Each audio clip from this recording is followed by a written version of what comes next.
जी हां दोस्तों, भागवत को रास नहीं आ रहा सीएम मोहन यादव का स्वतंत्र शासन। आरएसएस के अंदर शुरू हो गया विरोध।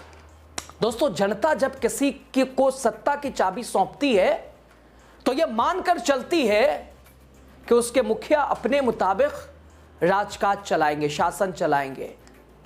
मध्य प्रदेश के मुख्यमंत्री मोहन यादव अपने राज्य में अपने तरीके से शासन करना चाहते हैं, अपने तरीके से काम करना चाहते हैं, राजकाज चलाना चाहते हैं। और यहीं से शुरू हुई आरएसएस की नाराजगी। दूसरी बार दोस्तों, मोहन यादव एक फैसला उन्होंने लिया था। वो फैसला ना सिर्फ आरएसएस की पूरी नैरेटिव को ध्वस्त कर रहा है दोस्तों, इसके साथ ही बीजेपी की पूरी राजनीति जो राष्ट्रीय स्तर पर चल रही है उसको तहस नहस करने वाला था। तो क्या है ये मामला, आपको बताएंगे। कैसे भागवत साहब मोहन यादव से नाराज। आप द राजनीति का विशेष सेगमेंट देख रहे हैं, मैं हूं आपके साथ यासूब रजा। दोस्तों, मोहन यादव ने आरएसएस को मिर्च लगाने वाला फैसला लिया था। अब फैसले को जानकर मुझे ऐसा लगा कि बीजेपी में रहते हुए भी सीएम मोहन यादव सेकुलर है। चलिए आपको आरएसएस के गुस्से की पूरी कहानी बताते हैं, समझाते हैं, सुनाते हैं। दोस्तों, आरएसएस का यह गुस्सा भोपाल साहित्य उत्सव को लेकर है और इसकी वजह से मोहन यादव के नेतृत्व वाली मध्य प्रदेश सरकार और संघ परिवार के बीच मतभेद उजागर हो गए हैं। यह मामला दोनों के बीच हाल ही के कई टकरावों में से एक है। भोपाल साहित्य उत्सव को मुगल बादशाह बाबर पर आई एक नई किताब पर तय चर्चा रद्द करनी पड़ी है। और जब पुलिस ने संभावित विरोध प्रदर्शनों की चेतावनी दी, लेखक ने राष्ट्रीय स्वयंसेवक संघ से जुड़े अखबार स्वदेश में छपे एक लेख को उसके लिए जिम्मेदार ठहराया। लेखक का कहना था कि उस लेख में झूठी और मानहानिकारक रिपोर्ट छापी गई है। इसमें आरोप लगाया गया कि वो मुगल बादशाह बाबर का महिमा मंडन करना चाहते हैं। और महिमा मंडन करके क्या संदेश देना चाहते? उसने कहा कि हर साल वो मीडिया का ध्यान खींचने के लिए किसी विवादित विषय को शामिल करने की कोशिश करते हैं। दोस्तों, पिछले साल समलैंगिकता और इसके अलावा LGBTQ+ विमर्श के नाम पर विषयों पर चर्चा कर विवाद खड़ा किया था। इस साल लेखक आभास की किताब पर चर्चा के लिए एक सत्र रखा गया था जो बाबर पर केंद्रित था। अखबार ने आगे कहा कि पूरे कार्यक्रम से असहमति सिर्फ इस बात पर थी कि जब पूरा देश राम मंदिर निर्माण की भावना में एकजुट है, तब किसी भी रूप में बाबर के नाम को दोबारा उठाने की जरूरत नहीं है। लेख में कहा गया कि उसने ना तो लेखक को दोषी ठहराया है और ना ही किताब की सामग्री पर कोई आपत्ति जताई है और ना ही इनके खिलाफ विरोध जताया है। स्वदेश ने आगे कहा कि उनका विरोध उस वित्तीय समर्थन को लेकर था जो उत्सव को राज्य और केंद्र सरकार से मिला और इस बात को लेकर था कि यह वर्षों से एक वामपंथी नैरेटिव को बढ़ावा दे रहा है। कई आरएसएस पदाधिकारियों ने माना कि मध्य प्रदेश में बीजेपी सरकार के खिलाफ उनकी नाराजगी इस बात को लेकर है कि राज्य में अफसरशाही किस तरह काम चला रही है। बीजेपी के एक वरिष्ठ नेता के मुताबिक स्वदेश में छापे लेख की वजह से बाबर पर प्रस्तावित चर्चा रद्द हुई है। लेकिन इससे यह भी सामने आता है कि राज्य में जो कुछ हो रहा है उस पर सरकार मूकदर्शक बनी हुई है। दोस्तों, इसकी जड़ में भ्रष्टाचार है, इसमें नौकरशाह शामिल है और पिछले 2 साल में और भी कई मुद्दे सामने आए हैं जिनकी वजह से ऐसे दखल हुए हैं। उत्सव पर भी काफी सवाल उठ रहे थे, लेकिन अफसरशाही चुप रही।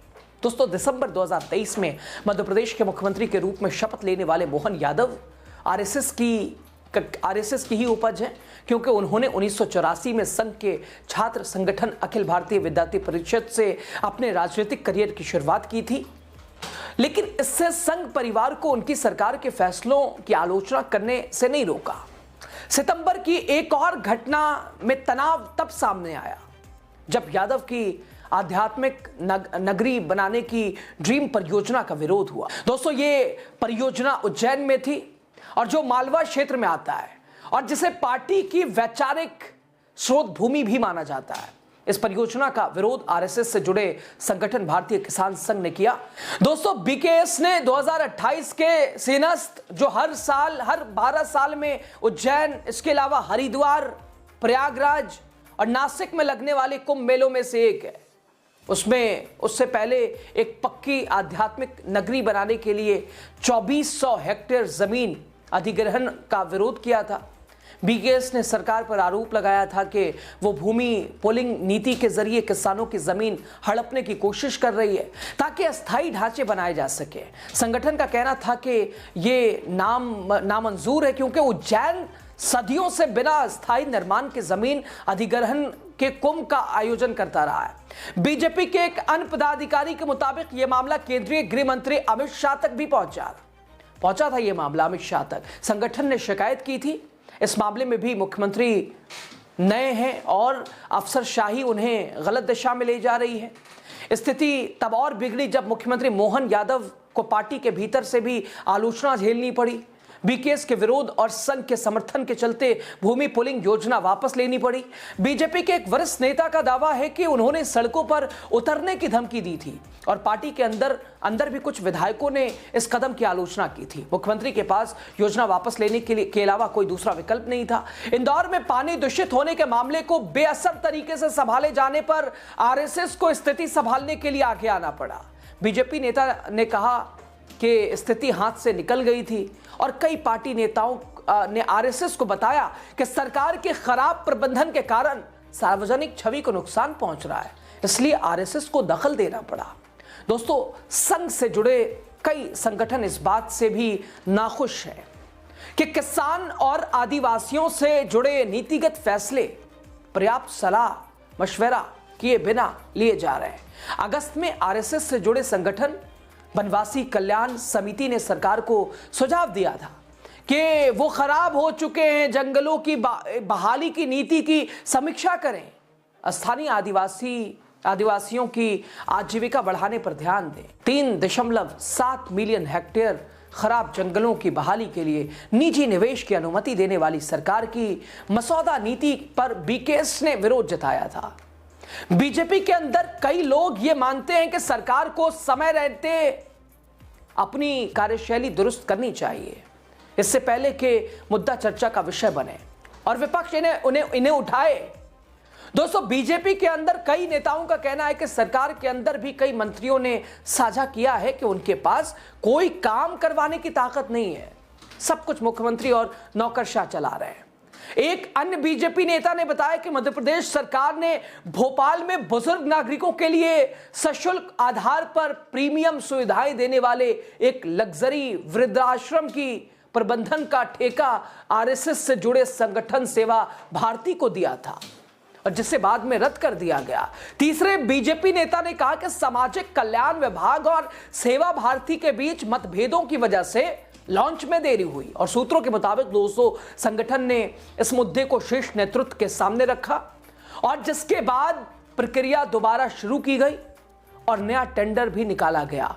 तो दोस्तों, आपने देखा सीएम मोहन यादव का ये स्वतंत्र शासन जिससे स्वयं सेवक संघ किस तरह से नाराज है, यानी